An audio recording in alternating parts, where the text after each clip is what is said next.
Hello friends, आज के इस वीडियो में स्वागत है। इसमें एक्चुअली मैं आपको बताने जा रहा हूँ कि मैंने टीवीएस मोटर और एचडीएफसी लाइफ दो स्टॉक्स ऐसे थे जिसमें मैंने 5 मई को लॉन्ग पोजीशन बनाए थे और एक्सपेक्टेशन और टारगेट मैंने अपने ट्विटर पे लाइव मार्केट में जब मैंने पोजीशन बनाया उसी समय मैंने अपडेट किया था, ठीक है। बट मेरा एम इस वीडियो का बनाने का है कि आप अपने आईज़ को ट्रेन करो, ठीक है। आप अपने आईज़ को ट्रेन करो कि कैसे सेटअप बनते हैं, कैसे आप एल्गोरिथमिक प्राइस स्ट्रक्चर और प्राइस एक्शन को पढ़ो और सो दैट कि आपको ये पता रहे कि प्राइस अब कहाँ से कहाँ तक डिलीवर होगा, कौन से प्राइस एक्शन या प्राइस सेटअप बनने के बाद प्राइस डिलीवर होता है, ठीक है। तो ये सारी चीज़ें बनाने का वीडियो का मतलब यही है, ठीक है। तो देखिए, सबसे पहले तो आप ये देखिए, मैंने अपने ट्विटर अकाउंट पे ये डाला था कि I am long in TVS motor eight 3550, ठीक है, with stop loss of 3450 for a target of 3620, पहला टारगेट, एंड 3800। इसके ऊपर भी ये जा सकता है, ठीक है। वो मैं आपको अभी चार्ट पे समझाऊंगा।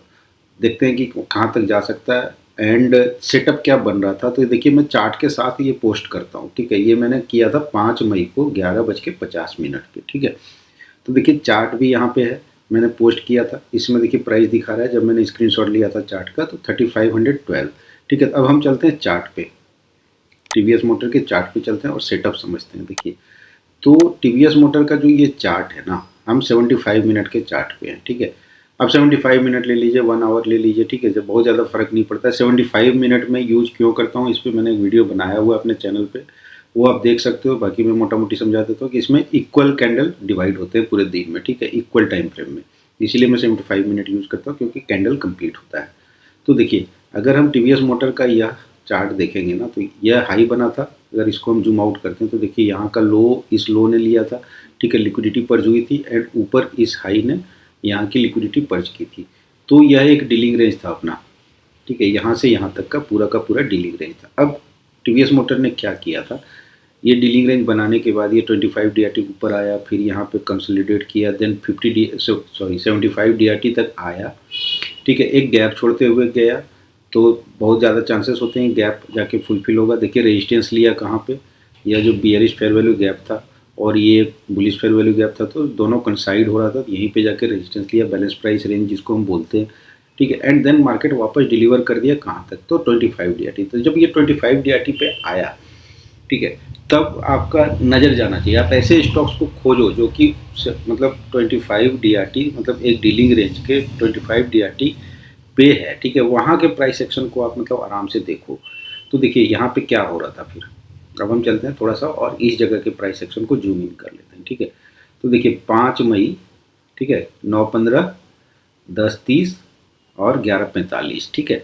तो देखिए, यहाँ पे क्या हो रहा था, यह 25 डीआरटी का लाइन है अपना, जिसका लेवल है 3459। इसीलिए मैंने स्टॉप लॉस इस लाइन के नीचे का रखा, 3450, ठीक है। एंड अब क्या कर रहा था ये, 25 डीआरटी के ऊपर आया, देन क्या किया, वापस इसको टैप किया, ये कैंडल टैप किया, यह कैंडल टैप किया, कोई भी क्लोजिंग नीचे नहीं हो रही थी। तो ये प्राइस एक्शन आपको क्या बता रहा है यहाँ का, ठीक है। यह प्राइस एक्शन बता रहा था कि अब यह 25 डीआरटी के नीचे जाने को रेडी नहीं है, ठीक है। तो ये कैंडल दो आपको बता रहा था प्राइस एक्शन। उसके अलावा क्या किया, 5 मई को क्या किया इसने, 11:45 वाले कैंडल ने, ये देखिए, यह एक बेयरिश फेयर वैल्यू गैप था, ठीक है, जिसको इसने वापस रन किया, ठीक है। उसके बाद देखिए, फिर एक बार इसको मतलब बैलेंस किया, क्योंकि यहाँ सेल साइड डिलीवरी हुई तो बाई साइड डिलीवरी हुई, ठीक है। फिर सेल साइड डिलीवरी हुई, then again buy side delivery हुई, और क्लोजिंग जो है इसके 50% कंसिक्वेंट एनक्रोचमेंट के ऊपर होने लगा, ठीक है। तो मेरी नज़र यहाँ पे गई थी इस पर कि हाँ, यहाँ का प्राइस एक्शन जो ये पूरा बन रहा है सेटअप, ठीक है, ये एक अच्छा मतलब प्राइस एक्शन सेटअप है। और प्राइस बहुत जल्दी आपका 50 डीआरटी, इसीलिए मैंने 3620 पर टारगेट, फर्स्ट टारगेट दिया है, जो कि मतलब 50 डीआरटी का लेवल है। एंड देखिए, 3800 मैंने क्यों बोला है कि 75 डीआरटी का लेवल है, ठीक है। इससे ज़्यादा लालच हमें नहीं करना चाहिए। तो देखिए, इसीलिए मैंने यहाँ पे बाय कॉल इसमें रिकमेंड किया था कि आप यहाँ से लॉन्ग पोजीशन बना सकते हो। मार्केट इसको डिलीवर करेगा प्राइस, ठीक है, यहाँ तक डिलीवर करेगा, एंड हो सकता है कि यहाँ तक भी डिलीवर करे। अब यहाँ तक डिलीवर क्यों करने के चांसेस हैं, तो देखिए, यह हाई, इस हाई को प्रोटेक्ट किया है, एंड यह हाई जो बना है इसने इस हाई को प्रोटेक्ट किया। इसका मतलब है कि यहाँ पे रेस्टिंग लिक्विडिटीज हैं, ठीक है। 3850 पे रेस्टिंग लिक्विडिटीज है, तो ये बहुत जल्द इस लिक्विडिटी को टैप करने आएगा। तो इस पे इसीलिए मैंने लॉन्ग कॉल दिया था। अब दूसरा एक देख लेते हैं सेटअप HDFC लाइफ का। देखिए HDFC लाइफ के वीकली चार्ट पे हम सबसे पहले चलते हैं।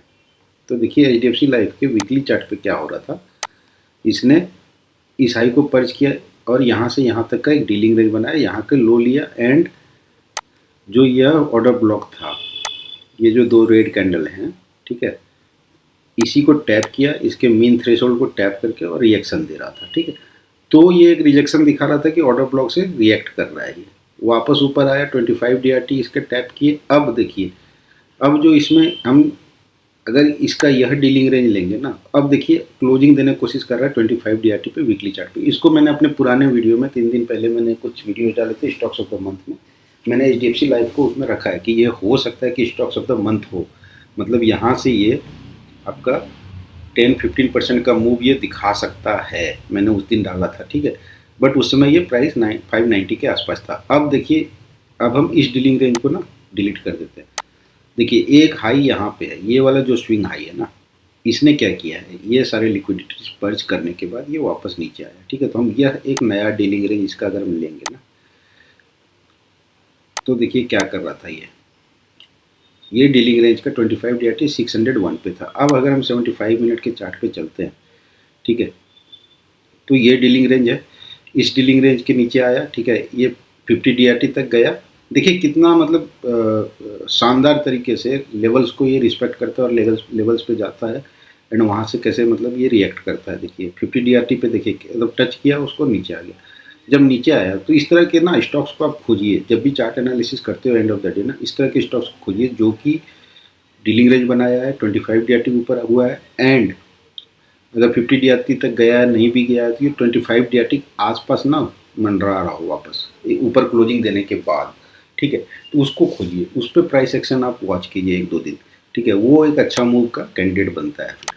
तो देखिए अब अगर हम यहाँ के प्राइस एक्शन को जूम करेंगे, ठीक है, तो ये आपका 50 DRT पे आया और इसने क्या किया था, एक्चुअली इसका एक ऑब्जेक्टिव ये इतना नीचे क्यों आया, तो ये जो गैप था ना, यहाँ पे कोई प्राइस डिलीवरी नहीं होती जब ऊपर था, ठीक है, तो ये प्राइस डिलीवर करने गया था यहाँ तक, तो ये प्राइस डिलीवरी मतलब वापस नीचे आया एंड जब ये इसने यह बियरिश फेयर वैल्यू गैप जो बना हुआ था इस पर, ठीक है। देखिए अब मैं आपको ना इसके भी ट्वीट दिखा देता हूँ, मैंने HDFC लाइफ पे भी जो ट्वीट दिया था वो मैं दिखा देता हूँ। देखिए